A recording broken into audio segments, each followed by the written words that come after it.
Europe 1, bonjour. Samuel Etienne.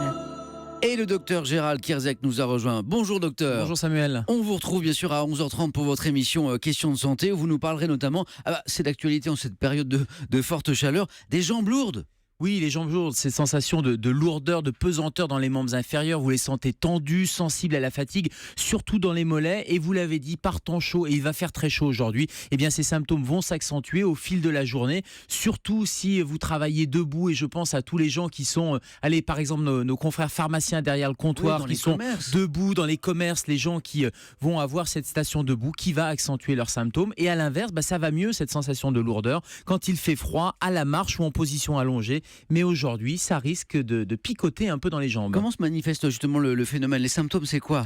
Alors, ce sont des douleurs, c'est une pesanteur dans les jambes, mais c'est le premier stade de l'insuffisance veineuse. Ça veut dire quoi? Ça veut dire que les symptômes peuvent s'aggraver jusqu'à des crampes, jusqu'à ce qu'on appelle des impatiences dans les jambes, c'est-à-dire des fourmillements dans les jambes et des œdèmes. Et c'est le premier stade avant les varices, c'est le premier stade d'insuffisance veineuse. Qu'est-ce qui provoque ce phénomène des jambes lourdes? Eh bien, la stagnation du sang dans les jambes. C'est pour ça, quand il fait chaud, la pesanteur, vous êtes debout, il fait chaud, les veines vont se dilater et le sang a du mal à remonter au niveau du cœur. Et ça peut évoluer vers des varices, vers des œdèmes, voire vers des troubles de la peau, parce que si le sang circule mal, les veines sont mal oxygénées et les membres inférieurs sont mal oxygénés. C'est ce qu'on appelle l'insuffisance veineuse. À ne pas négliger. Donc, docteur Kierzek, est-ce qu'il y a des facteurs héréditaires? Oui, il y a des facteurs héréditaires. Il y a des familles à varices, par exemple. On le sait très bien que certaines familles ont, à partir d'un certain âge, des varices qui vont apparaître. Et puis, il y a des terrains, il y a un public particulièrement concerné par ce désagrément. Oui. Ce sont les femmes, ce sont les phénomènes hormonaux avec des variations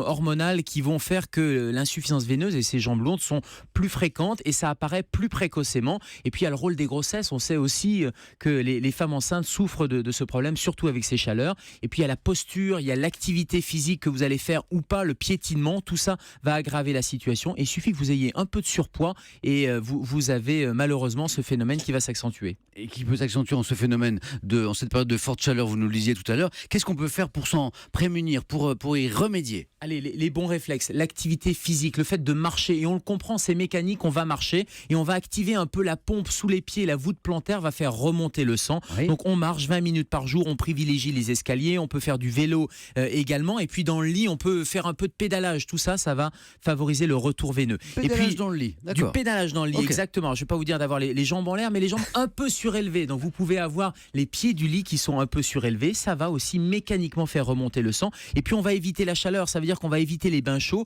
Et pour tous ceux qui nous écoutent et qui sont sous la douche, à la fin de la douche, on passe la douchette, le jet froid, des mollets jusqu'aux cuisses. Ça va d'abord réveiller, puis ça va faire remonter le sang aussi. Et si ça persiste et si ça vous gêne, il faut consulter pour aller faire une échographie, pour aller vérifier cette circulation sanguine. Bien sûr, merci docteur Kierzek. On vous retrouve de 11h30 à midi pour Questions de santé. Vous nous parlerez également de la sécheresse oculaire aujourd'hui.